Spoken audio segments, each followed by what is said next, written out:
কথা ছিল বেলা ৩টায় বাংলা ব্লকেটের, তবে কিছু কিছু জায়গায় সকাল থেকেই রাস্তায় অবস্থান নেন শিক্ষার্থীরা। দাবি সরকারি চাকরিতে কোটা বাতিল ও ২০১৮ সালের পরিপত্র পুনর্বহাল। আমরা আসলে কোটা বাতিলের দাবিতে দাঁড়াইনি, আমরা কোটা সংস্কারের দাবিতে দাঁড়িয়েছি। এই কোটা ব্যবস্থাটা প্রচন্ড রকম অগণতান্ত্রিক, অসাম্যের এবং অন্যায্য। বৈষম্যহীন সমাজ প্রতিষ্ঠার প্রতি আমাদের যে আকাঙ্ক্ষা, সেই আকাঙ্ক্ষার জন্যই আমরা বাধ্য হয়ে এখানে আজকে রাস্তায় চলে এসেছি। গত এক সপ্তাহের বেশি সময় ধরে উত্তাল রাজপথ। ক্লাস পরীক্ষা বর্জন করে দাবি আদায়ে অনড় শিক্ষার্থীরা।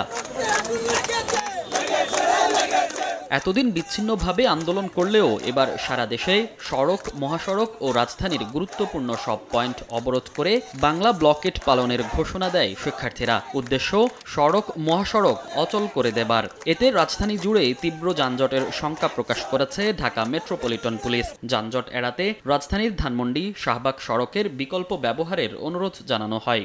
বেশ কিছুদিন ধরে ছাত্রদের একটি মুভমেন্ট চলছে কোটা সংস্কার আন্দোলনকে কেন্দ্র করে। রমনা, মতিঝিল, শাহবাগ, ধানমন্ডি অধিকাংশ স্থানে ট্রাফিক কনজেশন একটু অন্যান্য দিনের তুলনায় বেড়ে যাওয়ার সম্ভাবনা আছে।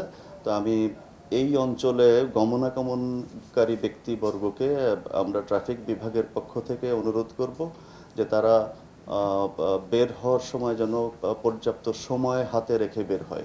এখন জন্ম সনদ দিয়ে খোলো বিকাশ স্টুডেন্ট অ্যাকাউন্ট। নিজের বিকাশ নিজে কর। সকাল থেকে জাহাঙ্গীরনগর বিশ্ববিদ্যালয়ের সামনের মহাসড়ক অবরোধ করে ছাত্র সমাবেশ করে শিক্ষার্থীরা। ফলে দেখা দেয় তীব্র যানজট। ভোগান্তিতে পড়েন যাত্রী, চালক। ২০ মাইল থেকে হাইটে যাইতেছি, হিমায়তপুরে যাব, জরুরি এক কাজে যাইতেছি।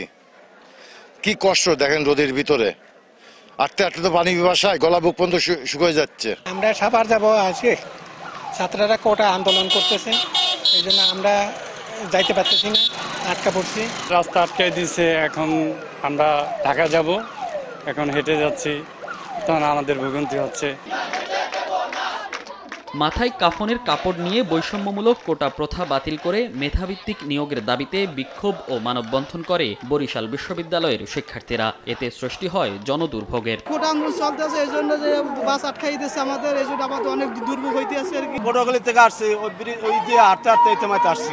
অনেক কষ্ট হইতেছে, বাস বন্ধ করে দিয়েছি, 200 টাকা 400 টাকা ভাড়া দিয়ে আসি। কোটা সংস্কারের দাবি মেনে না নিলে আন্দোলন থেকে কঠোর কর্মসূচির হুঁশিয়ারিও দেন আন্দোলনরত শিক্ষার্থীরা। মনির হোসাইন, সময় সংবাদ, ঢাকা।